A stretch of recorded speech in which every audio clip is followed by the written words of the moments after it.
At my age, without any significant position of authority, someone as inept as me wasn't deemed necessary within our company. The president made this abundantly clear, presenting me with a termination letter and offering a severance package. Packing my belongings swiftly, I silently acknowledged the president's tirade. Arguing back would have been futile. Understood, I calmly stated as I left the office. To an outsider, I might have seemed defeated, a loser at the mercy of the president's whims. However, I had already discerned her vulnerabilities. My name is Caroline, 48 years old. Most women my age are married with grown children, some even becoming grandmothers. Yet I remain single. I've had my fair share of romantic encounters, but marriage never materialized. Not that I lack the desire, but with a fulfilling job and supportive colleagues, I found contentment. That changed a few months ago. Our company, a family-run enterprise, had always been smoothly managed, with executive roles reserved for the chairman's relatives. However, with the sudden passing of the chairman, his daughter, Helena, assumed the presidency. She was a stranger to us, her appointment surprising many. Yet her credentials from a top-tier company and her opportune arrival eased some doubts. At 38, Helena defied expectations. Her appearance reminiscent of a nightclub hostess, with flashy jewelry and a heavy perfume, clashed with the corporate environment. Her speech at the inauguration lacked substance, leaving me uneasy. Nonetheless, I focused on my work, trying to dismiss the lingering doubts. However, Helena's unexpected visit to our department shattered the calm. Singling out a colleague, Cecil, she invited him to lunch, leaving everyone stunned. Cecil, petrified, and the rest of us bewildered, couldn't comprehend the president's intentions. Yet, there she was, surprising us all with her unorthodox approach. I find that quite endearing, Helena continued, her hand already on Cecil's arm, ready to whisk him away. Cecil interjected politely, "Please wait. I appreciate the offer, but I have urgent work to finish this morning. Could we possibly wait until break time?" It was barely past 10 o'clock a.m., too early to abandon work for a lunch outing. "Is your work really that urgent? If so, someone else can handle it. Lunch with the president is far more valuable to you. I'll teach you what to prioritize," she insisted, pushing Cecil along despite his reluctance. By the time they returned, it was past 2 o'clock p.m. Cecil, 38, divorced a few years back and now single, was admired for his refined looks, growing more handsome with age. Many female colleagues harbored secret crushes on him, rejoicing at his divorce as it meant he was back on the market. While Helena's fondness for Cecil might be understandable, her behavior was unbecoming of a president. It was a revealing day, highlighting Helena's true character. To make up for the morning's disruption, Cecil ended up working late, a consequence of Helena's actions that benefited no one. "Cecil, I reserved a wonderful French restaurant for us today, the one with the chef I mentioned before. We better hurry or we'll be late." Helena would often appear, forcibly taking Cecil out for lengthy lunches. As this became a regular occurrence, she began occupying the seat beside Cecil, disrupting his work with her chatter. Colleagues displaced by Helena struggled to complete their tasks, often resorting to overtime. Gradually, a simmering discontent towards Helena grew among the staff. While no one dared to voice their frustrations openly, it was clear that everyone shared the same sentiment. When exactly does Helena perform her presidential duties? It seems like she's not taking her job seriously at all. That's the look my colleagues and I shared as we watched her. I found myself occupied, assisting Cecil and others with their workload, often leading to overtime. One day, while helping Cecil, I attempted to lighten the mood. "You've really been put through the ringer. It's tough being targeted by the wrong person," I remarked. Cecil responded apologetically, "I'm so sorry for causing everyone trouble. I really appreciate your help, Caroline, especially since you have your own workload." "It's not something you need to apologize for," I reassure him. "It's all because of that out-of-touch president. Honestly, what was the chairman thinking, making Helena president? But keep that between us," I joked, sticking out my tongue, eliciting a weak smile from Cecil. It had been a while since I'd seen him smile. In fact, I realized that smiles had become rare in our department lately. How long would these days continue? The mere thought weighed heavily on my mind. Determined to break this cycle, I decided to consult someone about it: Carl, the chairman, and Helena's father.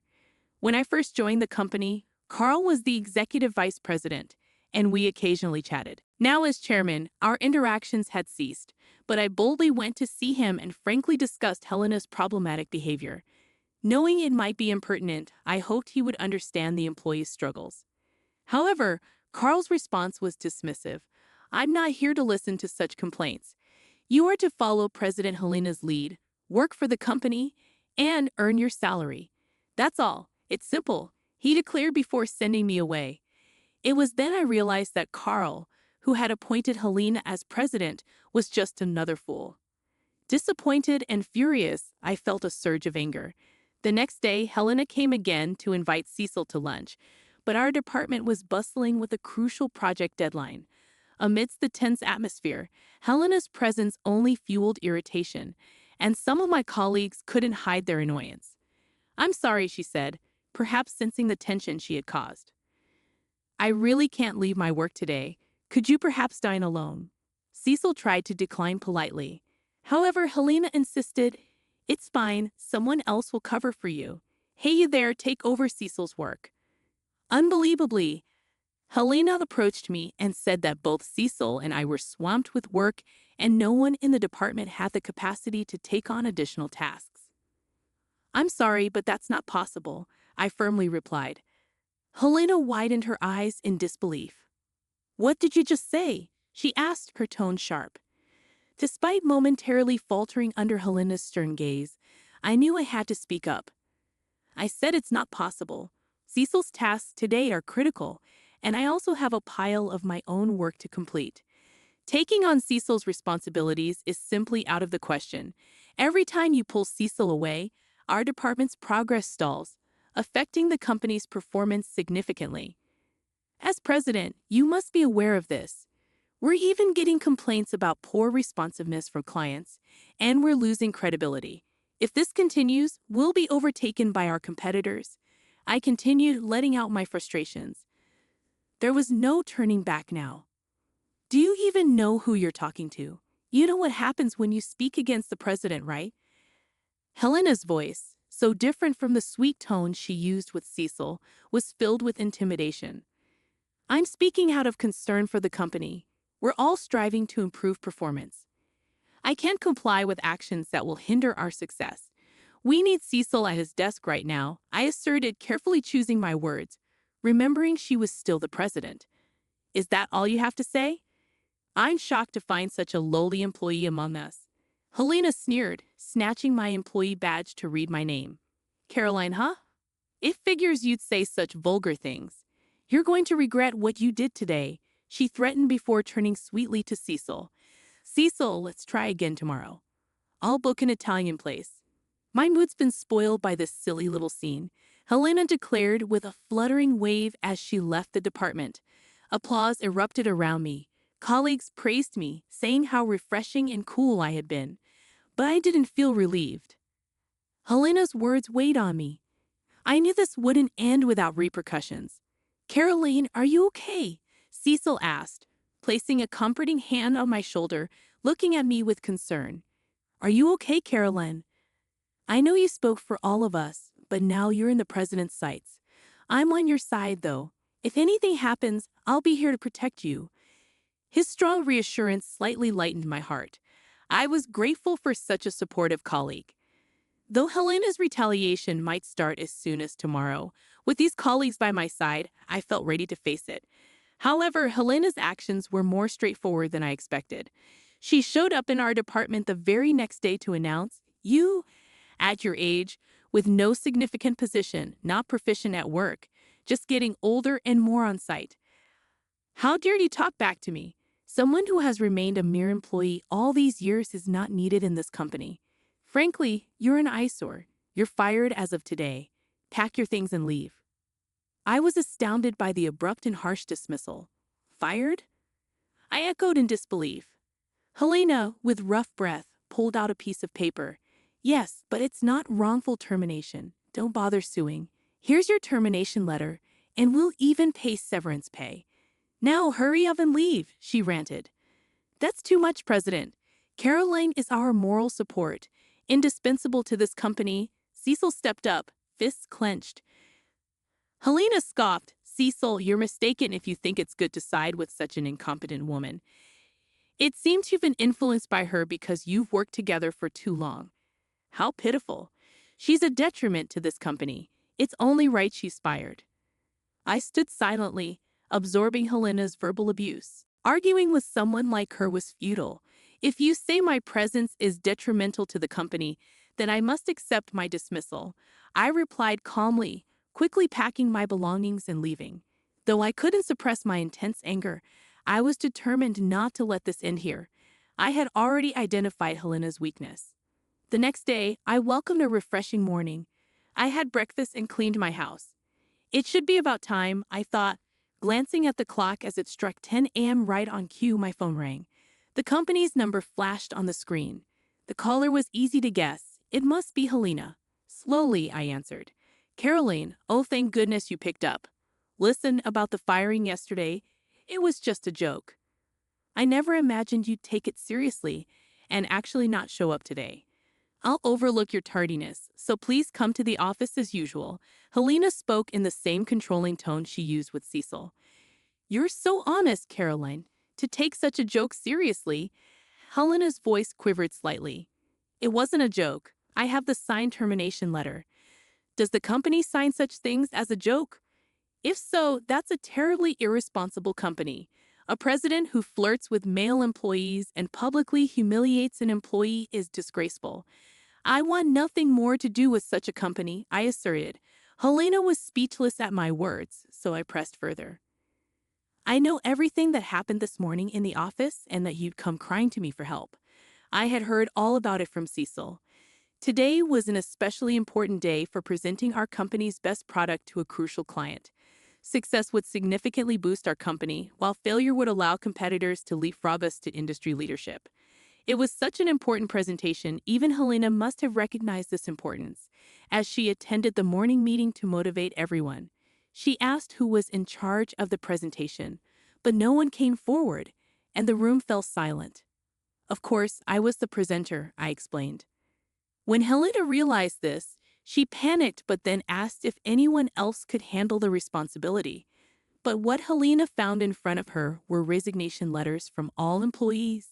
Seeing my dismissal, everyone had had enough of the company, I continued, recalling the events from earlier. Hearing this from Cecil, I informed Helena, please, if you're there, Caroline, the presentation can still go ahead. We don't have much time before the meeting with the client. I'll double your salary and you'll be treated as a director. Please come back, please, Helena pleaded hysterically, almost incomprehensible. Unfortunately, I have no intention of returning. Please handle it yourself. As president, you haven't worked properly and have been chasing employees around, decreasing performance. I don't think you have the capacity to manage it, I stated firmly before hanging up, dismissing further calls without hesitation. It would be interesting to see how she managed alone. That evening, Helena and Carl came to my house. As I cautiously opened the door, they pleaded tearfully, I'm so sorry. Please forgive us. Apparently, the presentation had been a disaster from the moment Helena arrived alone. The client must have been skeptical. Just minutes into the presentation, they stormed out, disgusted with Helena's incompetence. They said they'd reconsider if I were involved. Caroline, please, for the company's sake, come back, Helena pleaded. My anger erupted. For the company? How can you say that?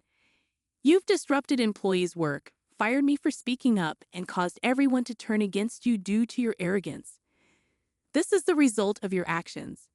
Please leave, I said, attempting to close the door. Helena sprang up. It's all because you interfered with my lunches with Cecil, embarrassing me in front of everyone. That's why I fired you. You got in the way of my lunches with Cecil. That's all there was, she accused. I felt sick hearing it directly from her, but I knew it was a childish notion. As I tried to process her words, Helena suddenly lunged at me but was swiftly stopped by Cecil, who had come out of concern. Enough, please. I came because I was worried about Caroline, and I can't believe it's come to this, Cecil said, surprising both Helena and me. Helena, let me make it clear. Dining or talking with you has been nothing but a pain because I have someone I like. I've told you many times, but you only looked at my appearance and never listened, Cecil confessed, leaving Helena paralyzed. Caroline and the other employees who resigned have already found new jobs. A competing company looking to expand was thrilled to hire us all. Everyone is talented, and they were delighted. Caroline and I are not coming back. You're the reason she was unfairly thrown out of the company. Please don't show up in front of us again. If you don't leave, we'll call the police, Cecil said firmly. Helena tried to say something but was pulled away by Carl, who was also pale. He was the fool who appointed Helena president and dismissed my desperate pleas. There's no room for sympathy without supporting employees and seizing a great opportunity. The company's reputation plummeted, leading to bankruptcy. I am sorry to the wonderful predecessor, but once the predecessor was gone, it was only a matter of time before it came to this. Helena and Carl disappeared, buried under immense debt, living lives I don't even want to imagine. Meanwhile, Cecil and I began dating. The confession that I was the person he cared for came as a sweet surprise after years of working together. Our relationship evolved from trusted colleagues to partners. I'm grateful I didn't rush into marriage when I was younger, as I've now found the best partner later in life. Life is unpredictable. Maybe Cecil and I will get married. That's what I've been contemplating recently.